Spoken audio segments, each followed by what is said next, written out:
tardes, buenas noches, pues otra vez por aquí en Mujeres Fuera del Sistema. Ah, Hola Rosalba, ¿cómo estás? Hola Ana, pues muy contenta como siempre de estar en este espacio y más hoy que vamos a hablar de un tema muy interesante. Sí, pues justo, ¿no? Este mes nosotras como movimiento de mujeres a nivel mundial iniciamos una campaña de erradicación de violencia contra las mujeres.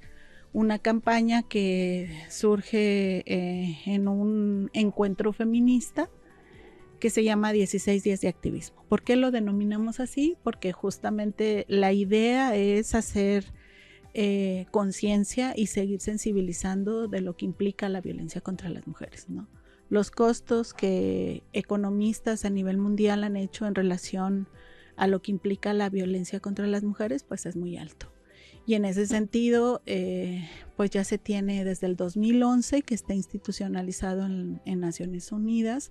ONU Mujeres lanza una convocatoria de estos 16 días de activismo.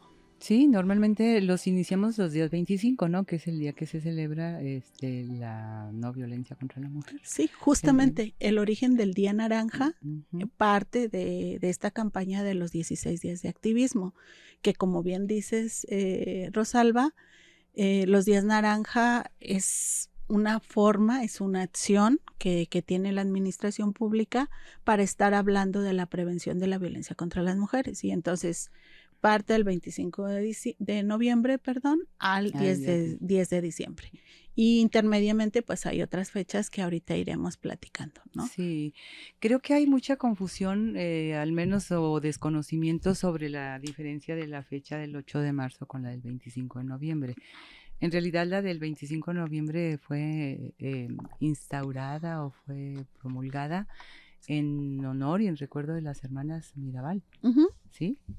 Sí, así es. Bien, porque luego me preguntan, ¿pero por qué hay 2 días? Les digo, no, es que son fechas totalmente diferentes, ¿no? Y en este caso, bueno, pues estamos hablando de las hermanas Mirabal que fueron brutalmente asesinadas.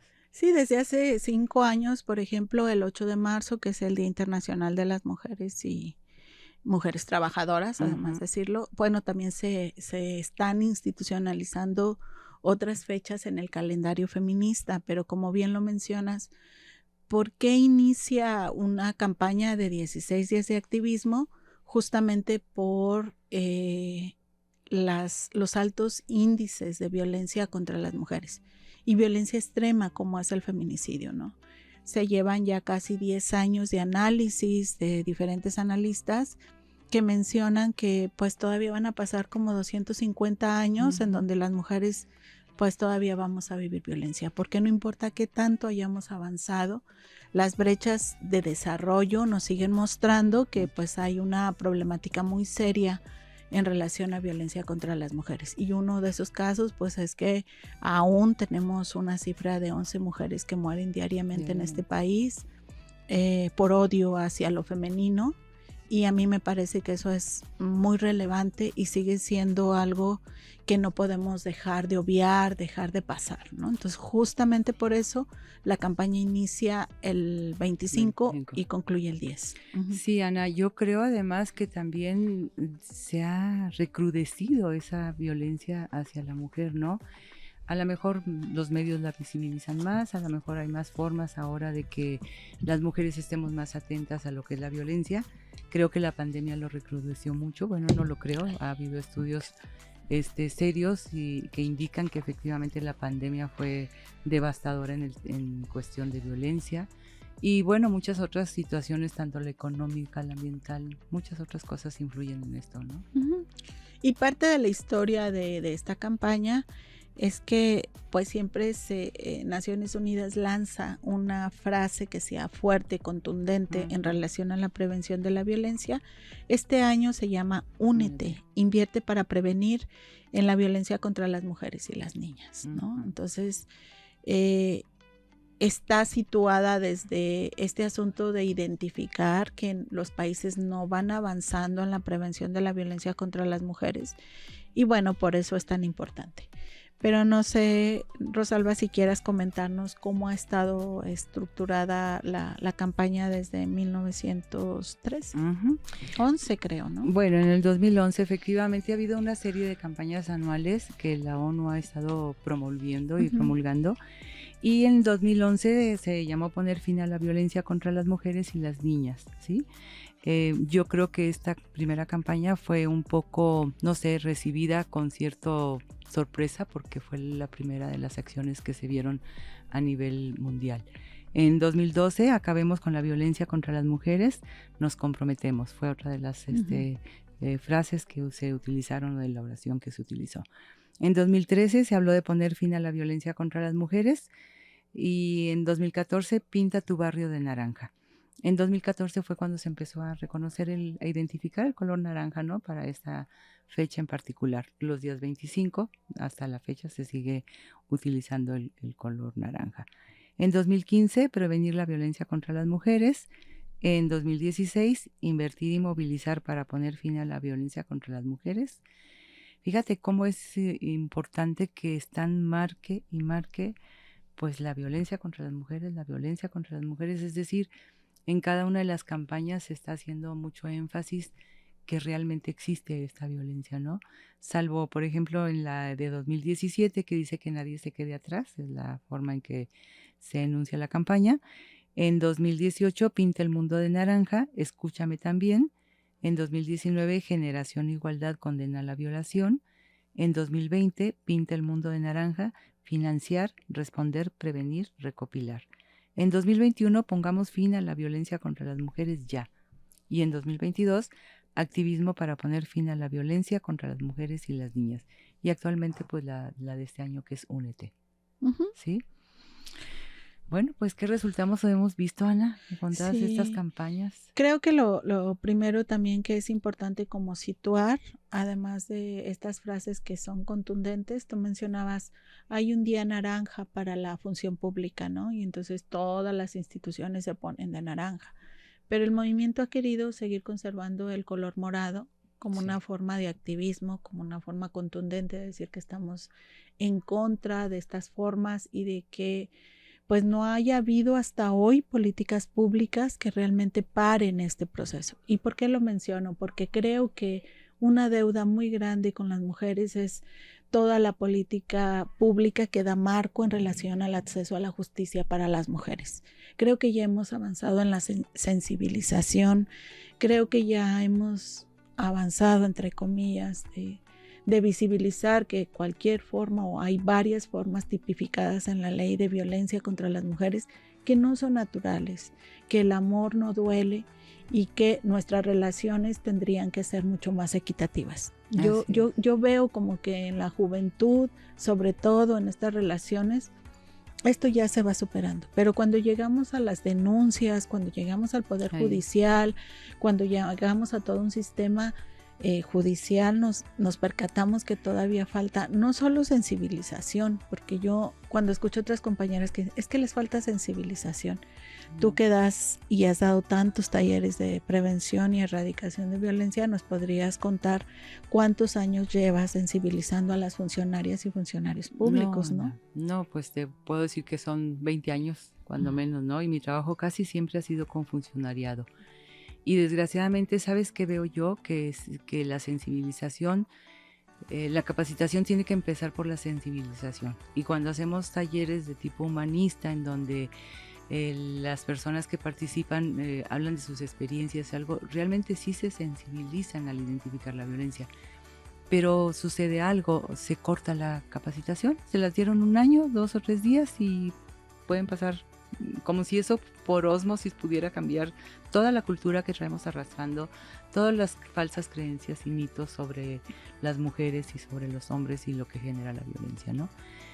Entonces creo que ha sido muy difícil porque además también con los cambios de gobierno cambian los funcionarios y cambia el personal.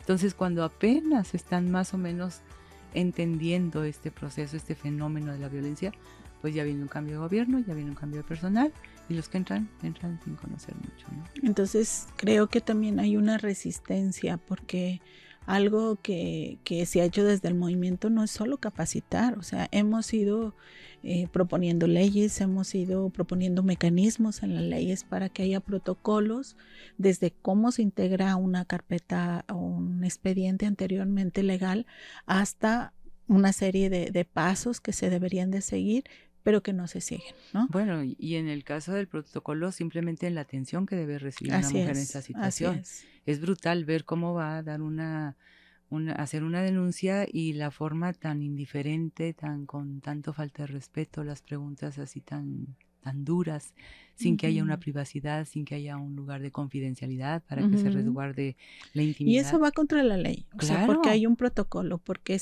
México ha firmado convenciones como la de la CEDAW o Belén do Pará, que son los lugares donde se desarrollaron. Ambas hablan sobre la discriminación y erradicación de la violencia contra las mujeres y las niñas. México las ha firmado en todos los sentidos, así que armonizar estos códigos penales, tanto estatal como nacionalmente, con estas convenciones, pues sigue siendo una deuda con las mujeres. Puede ser que ya esté armonizado, pero siguen faltando mecanismos que logren hacer que las mujeres accedan a la justicia, ¿no? Y entonces esta campaña, Rosalba, pues inicia con el 25 de noviembre. Y tú decías, ¿cuál es la diferencia con el 8? Bueno, el 25 de noviembre es el Día Internacional de la Eliminación de la Violencia contra las Mujeres. La elección de esta fecha se hizo en un encuentro feminista latinoamericano que se realizó en Colombia.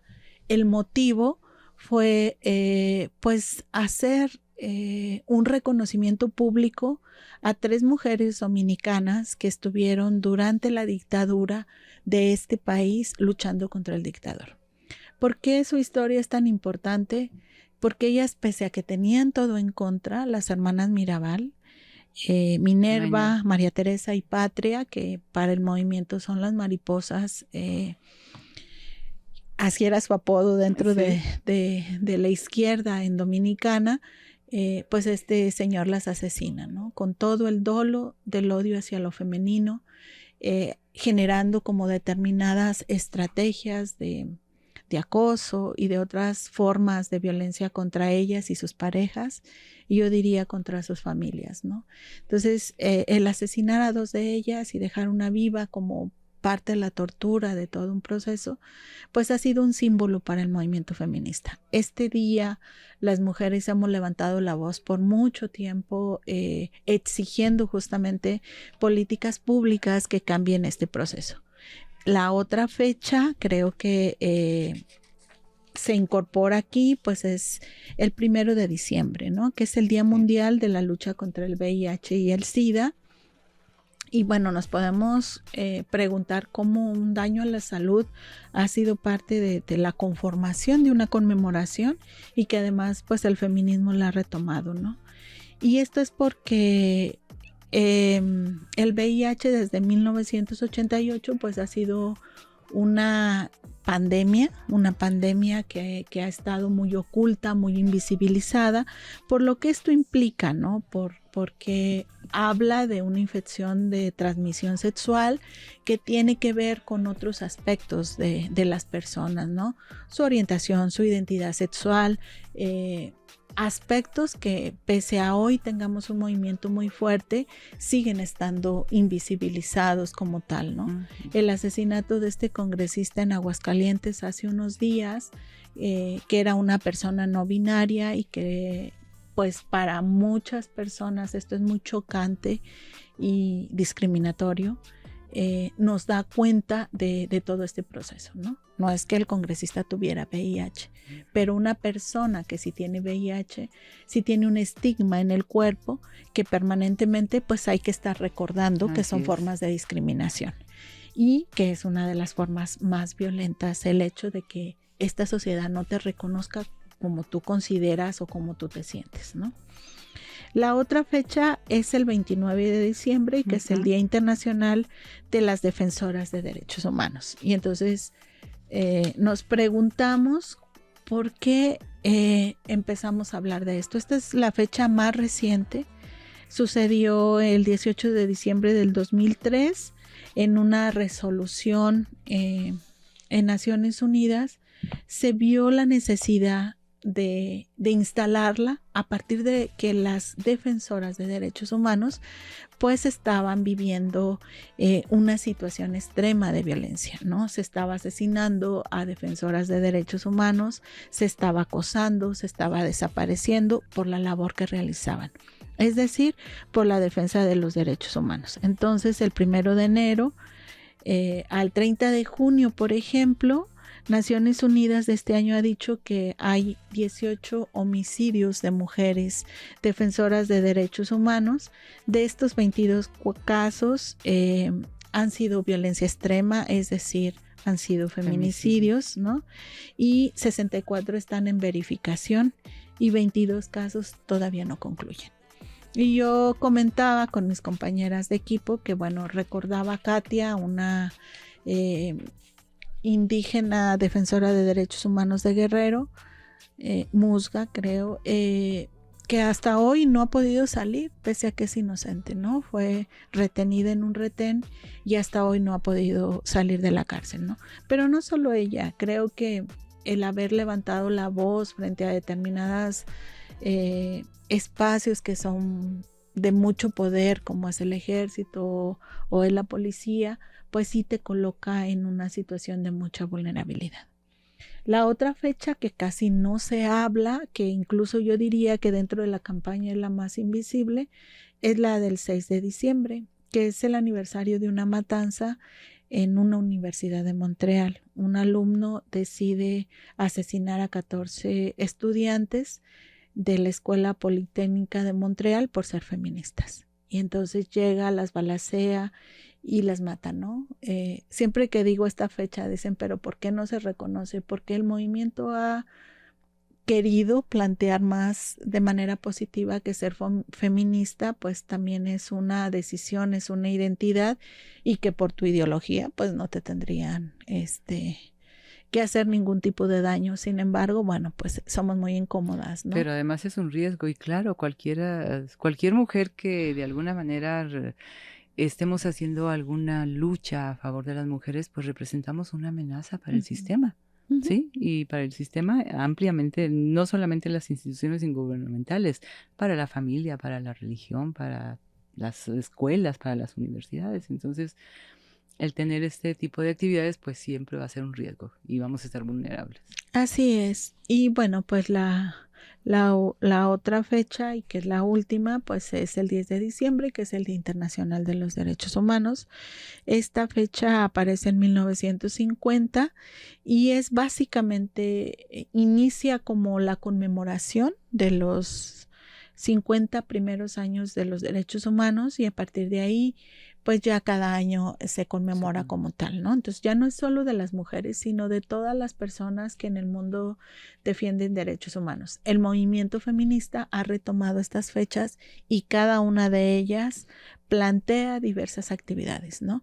Aunque en este estado es más conocido el 25 de noviembre, pues el movimiento de mujeres y feministas sí hace diversas actividades en cada una de estas actividades, recordando que todas estas son formas de violencia, que algunas son formas de violencia más simbólicas, claro, que incluso creo que no se habla muchísimo sobre esta, pero que es como muy importante también colocarla. Y por supuesto, el movimiento ha planteado a partir del mundo que por más que el desarrollo vaya creciendo, que por más que las mujeres hayamos avanzado, y no es que no lo reconozcamos, porque creo que justamente estos 16 días de activismo, pues incluso las instituciones hacen grandes eventos, dan premios, o bien pues hacen sus informes, las instancias para el adelanto de las mujeres, etcétera, no lo negamos porque creo que justamente ha sido una lucha que hemos ido dando permanentemente para que se institucionalice esto, ¿no? Así es, definitivamente. Pero a veces, Ana, bueno, desde mi percepción, sí efectivamente se hacen muchos eventos, sí hay cada día 25 una conmemoración del Día Naranja, hay moñitos naranja y la gente a veces hasta ropa naranja, pero en la conciencia yo creo que todavía no. O sea, yo creo que todavía hay mucha resistencia, se está cumpliendo pues con una forma, creo yo, con un discurso, pero en la realidad falta mucho, Ana. Sí, totalmente de acuerdo. Estuve hace unos días en Huetamo, ¿no? No dando un taller de género ni de feminismo, sino de otras cosas que sé hacer, como el herbolaria, ¿no? Pero ahí salió un tema que me pareció muy, muy relevante, que fue que las jóvenes cada vez más están siendo activas sexualmente más jóvenes, ¿no?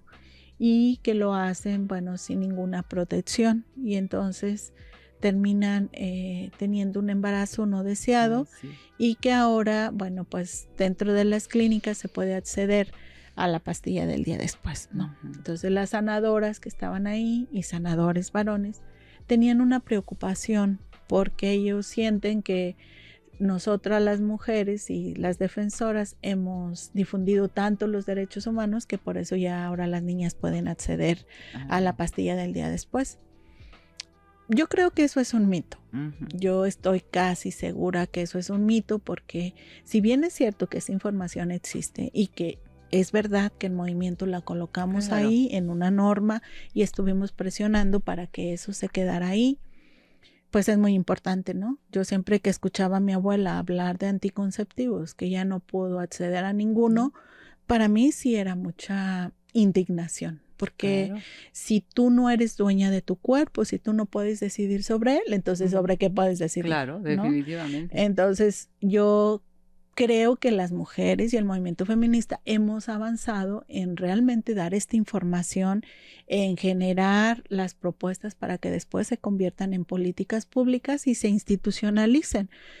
Pero ahora creo que lo importante es dialogar, y yo les decía a ellas, con las niñas, que este no es un método anticonceptivo, ¿no?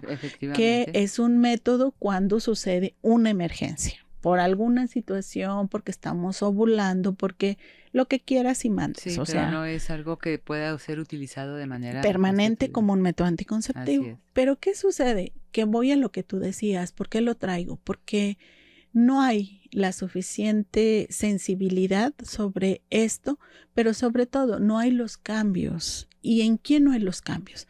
Pues otra vez, la violencia es una forma de relación de poder. Así es. Y una niña de 16 años, 15 años, 14 o 13, que ya está en un proceso en donde su cuerpo está cambiando, ya arregla, ¿quién la acompaña en ese proceso? Y además, por más que hablemos que ahora hay una política de menstruación digna, todavía falta mucho reflexionar sobre el asunto. En estos lugares, estoy hablando de Huetamo, en los lugares donde hay muy poca información. ¿Por qué? Porque hay información de la pastilla del día después, pero no sobre la violación sexual, que sigue siendo una práctica de los varones hacia las niñas, hacia los niños, y entonces esto se convierte en una caja de Pandora cuando tú lo empiezas a abrir, y entonces te das cuenta que hay una necesidad. Y yo les hacía esa pregunta: ¿qué pasa con una adolescente que la está violando el abuelo, el papá, el tío, que queda embarazada y que por supuesto ella no quiere quedar embarazada y accede a un método anticonceptivo? Pues hubo un silencio total, ¿no? No había respuesta. Claro que estamos mencionando, y además eso es muy adultocéntrico, creer que las adolescentes son menos responsables que nosotras como adultas. O incluso menos inteligentes también. Así es, ¿no? Porque pues tienen relaciones riesgosas, porque no sé qué, pero no hablamos de estas relaciones de poder que nos colocan a las mujeres en una condición de desigualdad, y donde por supuesto que nosotras no tomamos decisiones. No, todavía Entonces creo que no es tanto el juicio de si existe una pastilla del día después o no. Hay otros asuntos alrededor, que coincido totalmente contigo, que no se han modificado lo suficiente para que nosotras podamos tener condiciones de igualdad. De igualdad, sí, definitivamente. Y en cuanto a la cuestión sexual, efectivamente sí hay una práctica de la sexualidad desde muy tempranas edades, y hay muchos embarazos no deseados, y hay embarazos también por violaciones, y nos encontramos también con muchos obstáculos para cuando una de las mujeres, niñas que están embarazadas quieran suspender el embarazo. Pues realmente no es fácil tampoco, a pesar de que sea una violación. Todavía hay muchos prejuicios por parte de la cuestión médica, ¿no? Y creo que es lo único que está tipificado a nivel nacional para poder acceder a la interrupción de un embarazo, ¿no? Sí, que tú así hayas sido violada. Pero otra vez, entonces, tú te enfrentas a todo un sistema que no ha cambiado y que entonces desde el médico te dice, no, aquí no se hace eso porque es pecado, porque entonces se antepone lo moral a una cuestión pública de derechos humanos y entonces ahí empezamos a hablar de otros asuntos, ¿no? Sí. Y fíjate, Rosalba, que releyendo en este informe de Naciones Unidas en relación a los avances de los objetivos del desarrollo sostenible, de 2023, pueden consultarlo en redes, ya está el informe como tal, ahí está un resumen, menciona que en el 2022 casi 1 de cada 5 mujeres de entre 20 y 24 años se casó antes de cumplir los 18 años. Sí, hombre, eso es otra tragedia. ¿No? Entonces, estamos hablando que por lo general estas chicas antes de los 18 años ya van a ser mamás, siendo aún niñas, ¿no? Y hablamos de las ciudades más courbadas o urbanas, pero en otros lugares eso es naturalizado. Una niña de 16 años se puede casar con incluso un hombre menor, de 40, de 30, y eso está muy normalizado. Sí, o sea, está aceptado, ¿no? Es común. No se ve como una violación a los derechos de esa chica que ya no va a tener oportunidad de avanzar en un proceso de desarrollo al mismo nivel de igualdad que los varones, ¿no? Porque va a dejar de estudiar, porque va a empezar a maternar, pues sí, ¿no? A maternar y a procrear y entonces el proceso así le va a detener totalmente, ¿no? Otro dato que lo sabemos, porque yo creo que no es solo de este informe, sino todos los diagnósticos que en lo cotidiano vamos haciendo, las que nos dedicamos a es que 1 de cada 3 mujeres ha sido sobreviviente de violencia en su cuerpo. Puede ser física, puede ser psicológica, puede ser patrimonial y lo más grave, ¿no? Al sexual o alguna de ellas conoce a otra mujer que fue asesinada, ¿sí? Por odio. Entonces me parece que eso es muy, muy grave. O sea, 3 de 5 es un alto porcentaje en relación a esto, ¿no? Y la última es que menos del 40% de estas mujeres que saben que están viviendo violencia lo han denunciado, ¿no? Y con este dato quiero hacer referencia a un diagnóstico que estuvimos haciendo con el Instituto de las Mujeres en el 2021, que era un autodiagnóstico. Decidimos que no nos íbamos a hacer una encuesta, no íbamos a hacer como una entrevista, sino más bien algo que ellas pudieran responder. Y la primera pregunta era que si habían sido violentadas, ¿no? Dijeron que no. Sí, creo que era el 13% dijo que sí, el resto dijo que no. Nos llamaba muchísimo la atención porque después había otra pregunta que les mencionábamos, algún tipo de violencia que ellas hubieran vivido. Y todas respondían al menos 3. O sea, que todas habían vivido una situación de violencia. O sea, era el 100%, nada más que a las mujeres nos han enseñado que no debemos hablar de esto, que es vergonzoso incluso para algunas activistas cuando dimensionamos que estamos en una relación que está siendo violenta, ¿no? Y entonces mejor no lo decimos, ¿no? No, y además implica también si la violencia obviamente que es familiar y puede ser desde tu pareja o tu padre o tus hermanos o cualquier parte de la familia, pues cómo vas a manchar la imagen de la familia, o sea, no tiene la gente por qué enterarse lo que pasa se queda aquella idea, ¿no? De que lo que pasaba entre 4 paredes, pues ahí se quedaba, cuando esto ya dejó de ser parte del derecho privado. En este diagnóstico, fíjate que recuerdo ahora que dices eso, que a nosotras nos llamaba mucho la atención porque luego había, pues, por tipos las preguntas, ¿no?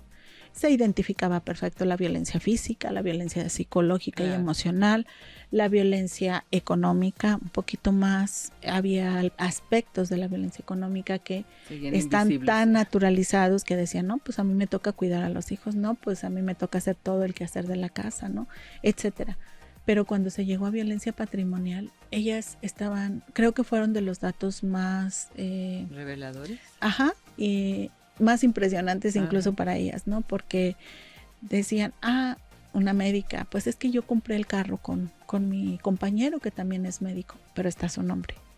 Y entonces nosotras preguntábamos, ¿por qué? O sea, ¿por qué puso esto aquí? Es que no sabía cómo decirlo, pero yo no lo quiero dejar en mal, o sea, es que de verdad, él es el hombre. no, y además nos llevamos muy bien, ¿no? O sea, claro. no me pareció que fuera negativo que él pusiera el carro que compramos con el dinero de ambos a su nombre, ¿no? Y entonces, cuando las mujeres deciden concluir esa relación, pues terminan dándose cuenta que no tienen ningún tipo de patrimonio. Pero ahí entra dentro de todo esto, Ana, pues ese estereotipo de que traemos cargando las mujeres de que debemos ser generosas y desinteresadas. Claro. ¿Sí? O sea, está bien marcado. Entonces, si tú pones un poquito de atención en esto y le dices, oye, pero ¿por qué? Pues ponlo a nombre mío, ¿no? O sea, la casa está a nombre tuyo, pues si quieres. Hoy no pensé que fueras tan interesada. O sea, yo lo necesito porque si se presenta cualquier emergencia en la familia, lo podemos resolver si está mi nombre. Te van a poner 50,000 cosas, ¿no? Sin embargo, bueno, pues eso es violencia patrimonial. Claro, por supuesto. Porque es verdad, si tú llegas a concluir esa relación, no tienes absolutamente nada. Otro aspecto que es todavía un poco más difícil de identificar es este asunto de que tú te casas y un periodo de tu vida grande te dedicas a la reproducción, no a los procesos productivos. Y entonces en ese periodo ellos te mantienen, entre comillas, y entonces cuando se termina la relación te dicen, bueno, pero pues ya no te voy a mantener, a ver qué haces tú, ¿no? Cuando pues los hijos pues son de ambos, ¿no? Te la pasaste reproduciendo y ahora tienes que cuidarlos y mantenerlos. Entonces, me parece que hay aspectos que todavía están muy naturalizados y que no hemos logrado identificar, ¿no? Pues sí, Ana, yo me quedo pensando en la prevención hacia la violencia contra las mujeres. ¿Qué realmente crees tú que ha surtido efecto en la prevención? Pues ¿sí? Eso, primero identificar que la violencia no es natural, que la violencia es un delito. Creo que eso también es muy importante porque hasta hace un tiempo se creía, y muy poquito tiempo, que si vivías una relación violenta, era porque tú te lo habías buscado. Pues era un problema de dos, sí, te tocaba, era un problema de dos. Todos esos son mitos que nos han estado diciendo permanentemente, ¿no? Y tú te lo creías. Claro, y entonces jamás denunciabas a la persona de lo que estaba pasando, ¿no? Pero además de los mitos, creo, Ana, también, el otro día comentábamos justamente en un taller, perdona que te interrumpa, pero me vino a la mente esto, que por qué el hombre... cuando agrede a una mujer, la mujer no tiene testigos, ¿sí? Pero si un hombre es agredido por una mujer, aunque sea un sartenazo, un golpe con la escoba, o no sé, lo que sea, que no llega con la intensidad, ni la crudeza, ni la fuerza con la que un hombre pueda lastimar a una mujer, pero él inmediatamente tiene testigos. Desde la mamá, las hermanas, los hermanos, las vecinas, todo mundo está presto para ir a testiguar. Curiosamente va a ser hasta creo que un número mayor de mujeres las que van a testificar a favor de él, porque ha sido una asignación social que nos ha colocado el patriarcado de monitorearnos entre nosotras, ¿no? Así es, pero hay otra cosa importante, porque la mujer no es una amenaza para la sociedad. La agresora del marido no representa una amenaza para la sociedad, pero el agresor de la mujer sí.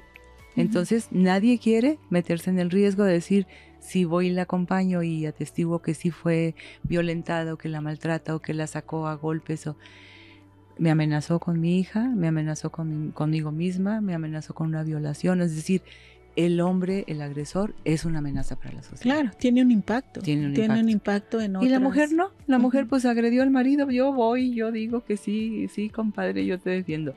Y la mujer está sola en esos casos, Así es. ¿no? Entonces yo digo, en esa situación de prevención, ¿qué podemos hacer? ¿Cómo le podemos hacer para apoyar a una mujer para que tenga... Primero identificar eso que estás mencionando, y por eso te digo que sí, un avance es que la violencia contra las mujeres es un delito.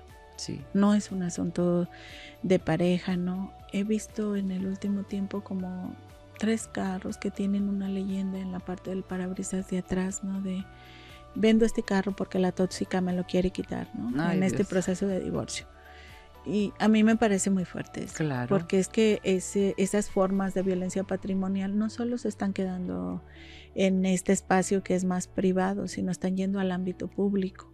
Y entonces tú estás de alguna manera señalando a una mujer que decidió poner un alto a una relación violenta, ¿no? Que además es muy común entre los chavos hablarse de la toxicidad, que no es que dude y que esta exista, pero creo que es mucho más profunda que solamente esto. Entonces, es un delito. La segunda cosa es que por lo general lo omitimos. O sea, yo tengo una vecina que violentan y hago como que no veo, hago como que no escucho, bueno, es que ya tiene razón, llega tarde, no hizo de comer. O sea, otra vez aludimos a justificar este deber ser de las mujeres que no tiene absolutamente nada que ver, ¿no? Entonces, bueno, pues por eso se hace una campaña de 16 días. En 16 días el movimiento feminista anualmente en el mundo está movido, dialogando sobre esto, evaluando la política pública, haciendo balances, pero también en el caso del Estado, pues podemos hacer un programa como este, ir a las comunidades, hacer una tertulia en el bosque, en la parcela, en otro lugar, para sensibilizar sobre esto. Hay talleres con el funcionariado, hay talleres en las escuelas, ¿no? Creo que el movimiento ha ido como diversificando todas estas formas de seguir dialogando sobre la violencia, que no nos vayamos con la finta de que esto pues ya casi es una solución, porque por más que los gobiernos hayan hecho, todavía está muy alejado de este proceso de lograr el desarrollo y la igualdad de las mujeres, ¿no? Y dice este informe: la violencia contra las mujeres y las niñas sigue siendo la violación a los derechos humanos más generalizada en el mundo. Su prevalencia aumenta aún más debido a la crisis que se dio por el COVID-19. Está aumentado en esta crisis y en los cambios también de otros aspectos como el clima, pero también de los diversos conflictos mundiales y de la inestabilidad económica que por supuesto pues estos generan, ¿no? En este contexto se está produciendo una reacción violenta contra los derechos de las mujeres en todo el mundo.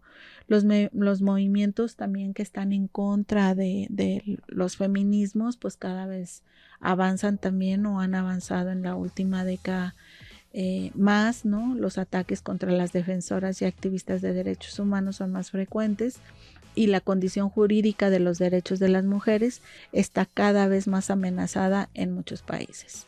Las nuevas leyes también están regresando y están colocando una impunidad de los perpetuadores de la violencia contra las mujeres y las niñas en el ámbito privado, en los gobiernos. A veces emplea la fuerza y las manifestaciones contra la violencia de género y el feminicidio, y las organizaciones por los derechos humanos de las mujeres se ven pues más amenazados y marginados, ¿no? A medio camino, dicen ellos, de esta evaluación del desarrollo sustentable en el mundo, se puede ver que la Agenda 2030 del Desarrollo Sostenible en el mundo no logra alcanzar la igualdad de género, lo que la convierte en un objetivo cada vez más lejano. Si las tendencias actuales continúan, más de 340 millones de mujeres y niñas seguirán viviendo en pobreza extrema en el 2030 y cerca de cada 4 experimentarán inseguridad alimentaria moderada o grave. También es probable que la creciente vulnerabilidad provocada por el cambio climático, incluido por las cuestiones de este panorama, sea peor. Hasta 236 millones de mujeres y niñas sufrirán inseguridad alimentaria. La brecha de género en posiciones de poder y liderazgo sigue arraigada y al ritmo actual de progreso, la próxima generación de mujeres seguirá dedicando en promedio 2.3 horas por día al trabajo doméstico y de cuidados no remunerados para los hombres. Ningún país está al alcance de erradicar la violencia de pareja y la proporción de mujeres en puestos directivos en lugar de trabajo seguirá siendo inferior a la paridad incluso en el 2050. Qué oscuro panorama. Se han logrado avances considerables en la educación de las niñas, pero hay tasas que nos van a seguir diciendo que todavía están debajo por la universal. Entonces, la violación más generalizada de los derechos humanos y la violencia contra las mujeres está arraigada en la desigualdad y la discriminación de género, las relaciones de poder desiguales y las normas sociales nocivas. El asesinato de mujeres y las niñas por motivos de género es la manifestación más brutal y extrema de violencia. Ese es nuestro contexto y no lo decimos. Traje estas notas porque ahora no quería traer las notas que nosotras tenemos, que en muchas ocasiones nos entristecen suficiente, sino lo que está diciendo el informe de esta planeación a 30 años para el desarrollo, en donde una meta fundamental es la igualdad entre hombres y mujeres. Y como verán, pues está muy casi inalcanzable, ¿no? Pero sin embargo, creo, Ana, que las personas que estamos buscando esa igualdad y este cambio en la mentalidad y en la cultura y en todos esos mitos y creencias que nos han llevado a esto, no vamos a dejar de luchar. Claro. Y vienen generaciones de mujeres también con mucha fuerza y con mucho ímpetu y con mucha pasión por lograr esa igualdad, ¿no? Sin embargo, a mí lo que me preocupa es la resistencia de la masculinidad. Ayer me tocó estar en un taller que se dio en la Michoacana, en la Facultad de Derecho, en el auditorio Samuel Ramos. Y bueno, después de que se habló, la ponente habló muy bien sobre las diferencias de género, de los roles, de los estereotipos, de por qué habíamos llegado a la violencia gracias a esa formación en un sistema patriarcal y todo, ¿no? La verdad estuvo muy bien la exposición, pero al final en la ronda de preguntas un joven pidió la palabra, un joven futuro abogado, y dijo que estaba realmente cansado de ver que todo era a favor de las mujeres y la violencia contra las mujeres y las mujeres violentadas y las mujeres no sé qué, y que por qué no se tomaba en cuenta cuando los hombres eran violentados y cuando los hombres eran violentados por la pareja y por qué no había lugares para que ellos tuvieran todo esto.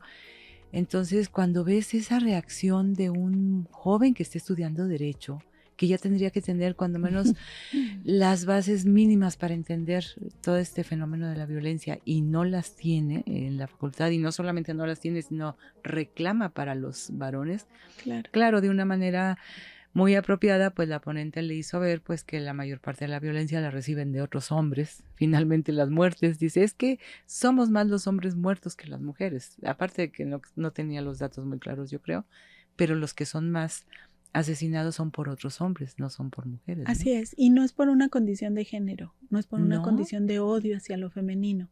Lamentablemente, sí, claro, o sea, creo que el porcentaje son 24 hombres por, dije 11 mujeres al día, pero es por una situación de violencia estructural, de violencia política o de violencia de otro tipo, sobre todo por el tejido social que se está descomponiendo y justamente por estas burocracias que están apareciendo, como son los cárteles y otros, vinculados justamente a veces a la función pública, a estos espacios que nos deberían de dar seguridad y no la dan, pero no los asesinan por ser hombres. Incluso creo que una reacción del machismo y de la misoginia es cortarle la cabeza a alguien y exponerla, es exponer su cuerpo, es toda esta pedagogía de la crueldad que está muy asociada al hecho de ser fuerte, de ser hombre, de ser macho, de ser todo tener esto, el control, ¿no? Y el Así poder. Es, el control y el poder. Muy bien dicho, Rosalba. O sea, creo que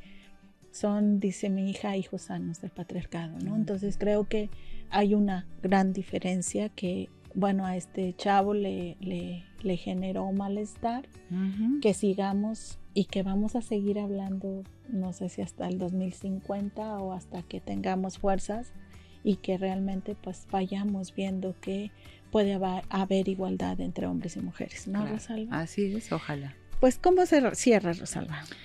Bueno, pues yo diría que en la celebración de los 16 días de este año, animamos a todas las personas que nos están escuchando a que se involucren, realmente que se interesen, desde amplificar las voces de las sobrevivientes y activistas hasta brindar apoyo a todas las organizaciones de mujeres y fortalecer los movimientos feministas. que no crean que estamos locas, que no nos califiquen. Sí, porque lo dicen, ay, hoy vienen estas otra vez con el feminismo. Tienen satanizada la palabra feminismo y creo que debería cambiar esa idea, porque muchas mujeres son feministas sin saberlo, ni siquiera se han puesto a reflexionar y analizar que sí lo son, aunque no lo sepan, ¿no? Bueno, todas y todos podemos actuar para empoderar a las sobrevivientes, reducir y prevenir la violencia contra las mujeres y las niñas y proteger sus derechos. Así es. Y bueno, voy a cerrar con un parrafito que dice el informe, que también seleccioné porque me parecía importante, ¿no? A pesar de estas tendencias desalentadoras, hay más pruebas que nunca de que es posible prevenir la violencia contra las mujeres y las niñas. Los datos demuestran que el motor más importante del cambio en las políticas es un movimiento de mujeres fuerte, autónomo, lo que convierte a la movilización feminista frente a la reacción de la violencia contra los derechos en una cuestión literal de vida o muerte. En la celebración de los 16 días de activismo de este año, animamos a todas las personas a que se involucren, desde ampliar las voces de las sobrevivientes, de las activistas, hasta brindar apoyo a las organizaciones de mujeres y fortalecer los movimientos feministas. Todas y todos podemos actuar para empoderar a las sobrevivientes, reducir y prevenir la violencia contra las mujeres y las niñas y proteger sus derechos. Dicen las jóvenes en las marchas, señor, señora, no sea indiferente, se mata a las mujeres en la cara de la gente, ¿no? Así es. Entonces, pues las invitamos a que estén atentas hay miles de actividades, todas son importantes, creo. Todas involucran en este proceso y pues ojalá y algún día alguien esté en esta cabina hablando de los logros que han hecho las mujeres y de que finalmente hemos erradicado la violencia contra las mujeres. ¿No, Rosana? Así sea, sí. Ojalá. Pues sí, muchas gracias y bueno, gracias. Esto fue Mujeres Fuera del Sistema. Así es, hasta luego.